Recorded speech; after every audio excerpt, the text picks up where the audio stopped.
Hello friends, welcome to my YouTube channel Dharma's world. Friends, ఏపీడిఎస్సిలో selection procedure ఎలా జరుగుతుంది, ముఖ్యంగా లోకల్ నాన్ లోకల్ విషయానికి వచ్చేసరికి ఏ విధంగా ఇప్పుడు మనకు లోకల్ నాన్ లోకల్ అంటున్నారు, అది ఎలా సెలెక్ట్ చేస్తారు, నాన్ లోకల్ అభ్యర్థిని ఎలా సెలెక్ట్ చేస్తారు అని ఈ విధంగా అడుగుతున్నారు. మీ అందరికీ తెలుసు, ఉన్న మొత్తం పోస్టుల్లో మనకు ఉన్నటువంటి మొత్తం పోస్టుల్లో 80% లోకల్ క్యాండిడేట్స్ ద్వారా 80% లోకల్ క్యాండిడేట్స్ ద్వారా ఫిల్ చేస్తారు. అలాగే 20% నాన్ లోకల్ క్యాండిడేట్స్ ద్వారా ఫిల్ చేయడం జరుగుద్ది. అయితే నాన్ లోకల్ కేటగిరీలో అభ్యర్థులను సెలెక్ట్ చేసేటప్పుడు ప్యూర్లీ మెరిట్ బేస్ ప్రకారమే జరుగుద్ది. ఆ 20% పోస్టులు ఏవైతే ఉన్నావో వాటికి లోకల్ నాన్ లోకల్ క్యాండిడేట్స్ ఇద్దరు కూడా పోటీ పడతారు. మెరిట్ ప్రకారం మాత్రమే సెలెక్ట్ చేస్తారు. ఫర్ ఎగ్జాంపుల్, ఒక వ్యక్తికి 90 మార్కులు వచ్చాయి, ఇంకో వ్యక్తికి 95 మార్కులు వచ్చాయి. అంటే లోకల్ క్యాండిడేట్కి 90 మార్కులు, నాన్ లోకల్ క్యాండిడేట్కి 95 మార్కులు వస్తే ప్యూర్లీ మెరిట్ ప్రకారం అక్కడ నాన్ లోకల్ క్యాండిడేట్ 95 మార్కులు వచ్చిన వ్యక్తికి పోస్టింగ్ ఇవ్వడం జరుగుద్ది. ఈ 20% పోస్టులు ఏవైతే ఉన్నాయో అవి మాత్రమే లోకల్ నాన్ లోకల్ వారికి ఇవ్వడం జరుగుద్ది. లోకల్ నాన్ లోకల్ ఇద్దరు పోటీ పడతారు. 80% ఏదైతే లోకల్ పోస్టులు ఉన్నాయో అవి కంప్లీట్గా లోకల్ క్యాండిడేట్స్కి మాత్రం ఇస్తారు. లోకల్ అంటే ఏంటి అంటే ఒక జోను లేదా ఒక జిల్లా, ఏదైనా జిల్లా కావచ్చు, జోన్ కావచ్చు, దానికి సంబంధించిన వ్యక్తి కాకపోతే అతను నాన్ లోకల్. ఆ వ్యక్తి ఏదైనా జోన్ కానీ ఏదైనా జిల్లా కానీ తీసుకున్నట్లయితే అక్కడ కంప్లీట్గా ఒక 10 సంవత్సరాలు పాఠశాల విద్య కానీ కళాశాల విద్య కానీ అతను చేయగలిగి ఉంటే అతను లోకల్ క్యాండిడేట్ కింద పరిగణించబడతాం. లేదు అంటే కనీసం వాళ్ళ పేరెంట్స్ కంటిన్యూగా 10 సంవత్సరాలు అక్కడ ఉండగలిగితే దాన్ని వాళ్ళ యొక్క లోకల్ ఏరియాగా మనం ప్రకటించవచ్చు. ఈ రెండు బేసిస్లోనే మన లొకాలిటీ అనేది డిసైడ్ అవుద్ది. ఒకటి స్టడీ కంటిన్యూగా 10 ఇయర్స్ మనం చదివగలిగితే అక్కడ అది మన లోకల్ అవుతుంది. లేదు కంటిన్యూగా మన పేరెంట్స్ అన్న అక్కడ 10 సంవత్సరాలు జీవనం సాగించి ఉన్నట్లయితే అది మన యొక్క లోకల్ అవుతుందన్నమాట. లేదు నాన్ లోకల్ అంటే మీ అందరికీ తెలుసు, ఆ జోను లేదా ఆ జిల్లాకి సంబంధించిన వ్యక్తి కానప్పుడు అతను నాన్ లోకల్గా ఉన్నప్పుడు అతను 20% పోస్టులు ఏవైతున్నాయో వాటికి మాత్రమే పోటీ పడతాడు. అక్కడ లోకల్ క్యాండిడేట్స్ కూడా పోటీ పడతారు. ఎవరికి మెరిట్ ఉంటే ఆ పోస్టులు వాళ్ళకి ఇస్తారు. ఇక్కడ చాలా ఇంపార్టెంట్ విషయం ఉంది, అది చూద్దాం. ఇక్కడ చూడండి, ఇక్కడ గమనిస్తే ఏపీడిఎస్సి నాన్ లోకల్ రిజర్వేషన్ దీనికి సంబంధించిన పూర్తి వివరణ మనం ఒకసారి చూద్దాము. ఇదంతా కూడా presidential order 1975 and Andhra Pradesh public employment order ఆధారంగానే ఈ యొక్క సెలక్షన్ అనేది జరుగుద్ది. ఈ డిఎస్సి సెలక్షన్ మొత్తం కంప్లీట్గా ఈ యొక్క ప్రెసిడెన్షియల్ ఆర్డర్ 1975 అలాగే ఆంధ్రప్రదేశ్ పబ్లిక్ ఎంప్లాయ్మెంట్ ఆర్డర్ ఆధారంగా జరుగుద్ది అనమాట. ఇక పోస్టుల కేటాయింపు విధానం చూసినట్లయితే ఏపీడిఎస్సిలో పోస్టులు డిస్ట్రిక్ట్ వైజ్ లేదా జోన్ వైజ్గా కేటాయించడం జరుగుతుంది. మనందరికీ తెలుసు, స్కూల్ అసిస్టెంట్ ఉన్నాయి, అలాగే మనకి హెచ్జిటి పోస్టులు ఉన్నాయి, వివిధ మేనేజ్మెంట్లో ఉన్నాయి. అందులో కొన్ని జోన్ వైజ్ ఉన్నాయి, కొన్ని ఏమో డిస్ట్రిక్ట్ వైజ్ పోస్టులు ఉన్నాయి. అలాగే ఈ విధంగానే వాళ్ళని సెలెక్ట్ చేయడం జరుగుతుంది. ఇక ప్రతి జోన్కి సంబంధించి పోస్టుల్లో ఇక్కడ చూడండి, ప్రతి జోన్కి సంబంధించిన పోస్టులు కావచ్చు, జిల్లాకు సంబంధించిన పోస్టులు కావచ్చు, ఇక్కడ 80% పోస్టులు లోకల్ క్యాండిడేట్స్కే ఇవ్వడం జరుగుద్ది. ఇక 20% పోస్టులు అనేవి ఓపెన్ కోటా.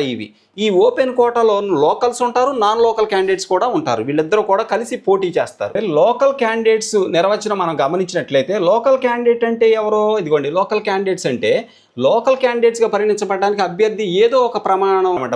గత 10 సంవత్సరాల్లో కనీసం 7 సంవత్సరాలు పాఠశాల లేదా కళాశాల విద్యను ఆ ప్రాంతంలో అభ్యసించి ఉండాలి. లేదంటే తల్లి లేదా తండ్రి గత 10 సంవత్సరాలుగా ఆ ప్రాంతంలో నిరంతరం నివాసం ఉండాలి. ఇలా ఉంటే కనుక ఈ రెండిట్లో ఏ ఒక్కటి ఉన్నా వాళ్ళు లోకల్ క్యాండిడేట్స్గానే పరిగణించబడతారు. ఇకపోతే నాన్ లోకల్ క్యాండిడేట్స్ అంటే మనందరికీ తెలుసు, అభ్యర్థి అప్లై చేస్తున్న డిస్టిక్ లేదా జోన్ ఏరియాకి చెందకపోతే అతను నాన్ లోకల్గా పరిగణించబడతాడు. అది మనకు తెలుసు, మన జిల్లా కాదు, లేదంటే మన జోన్ కాదు, బయట జోను బయట జిల్లా వ్యక్తి అనుకోండి, అతను నాన్ లోకల్. ఇకపోతే వీరు కేవలం 20% ఓపెన్ కోటాలో మాత్రమే పోటీ చేస్తారు. మనకి 80+20% ఏదైతే ఉందో ఈ 80% లోకల్ క్యాండిడేట్స్కి, 20% లోకల్ ప్లస్ నాన్ లోకల్ ఇద్దరు కూడా పోటీ పడవచ్చు. ఈ నాన్ లోకల్ క్యాండిడేట్స్ ఈ 20% పోస్టులు ఏవైతే ఉన్నావో వాటికి మాత్రమే పోటీ పడతారు. ఇకపోతే ఇక్కడ చూడండి, ఓపెన్ కోటా నాన్ లోకల్ ఎంపిక విధానం ఎలా జరుగుద్ది. ఈ ఓపెన్ కోటాలో 20% పోస్టులు అనుకున్నాం కదా, ఈ నాన్ లోకల్ కోటాలో అభ్యర్థులను ఎలా ఎంపిక చేస్తారు అంటే మీరు ఆ విషయాన్ని ఇక్కడ క్లియర్గా చూడొచ్చు. ఇక్కడ చూడండి, ఇక్కడ చూసినట్లయితే ఓపెన్ కోటాలో లోకల్ ప్లస్ నాన్ లోకల్ ఇద్దరూ పోటీ చేయొచ్చు. అయితే నాన్ లోకల్ ఎంపికకు కొన్ని నిబంధనలు అయితే వర్తిస్తాయి. అవి ఏంటి అంటే, ఒకటి మెరిట్ ఆధారంగానే నాన్ లోకల్ క్యాండిడేట్ని ఎంపిక చేస్తారు.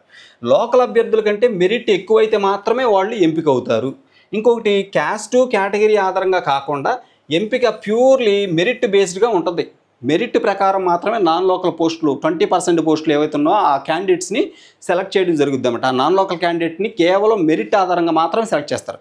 అతని క్యాస్ట్ పరిగణలోకి తీసుకోరు, అతని యొక్క ఇంక ఏ అంశాలు క్యాస్ట్ కానీ కేటగిరీ అనేది ఏది కూడా పరిగణలోకి తీసుకోండి, కేవలం అతని మెరిట్ ఆధారంగా మాత్రం అతనికి ఆ 20% పోస్టుల్లో మెరిట్ ఆధారంగా అతనికి నాన్ లోకల్ క్యాండిడేట్కి పోస్ట్ ఇవ్వడం జరుగుద్ది అనమాట.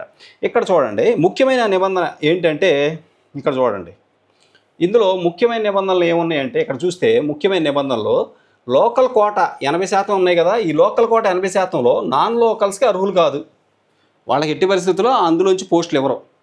ఇక ఓపెన్ కోట 20% ఏదైతే ఉందో దానిలో లోకల్స్ మరి నాన్ లోకల్ ఇద్దరు అప్లై చేయొచ్చు. ఇక నాన్ లోకల్స్కి ఎంపిక కేవలం 20% కోటాలో మాత్రమే జరుగుద్ది. నాన్ లోకల్ క్యాండిడేట్స్కి పోస్టింగ్ రావాలంటే ఆ 20% పోస్టుల్లోనే వాళ్ళు సాధించాల్సి ఉంటుంది.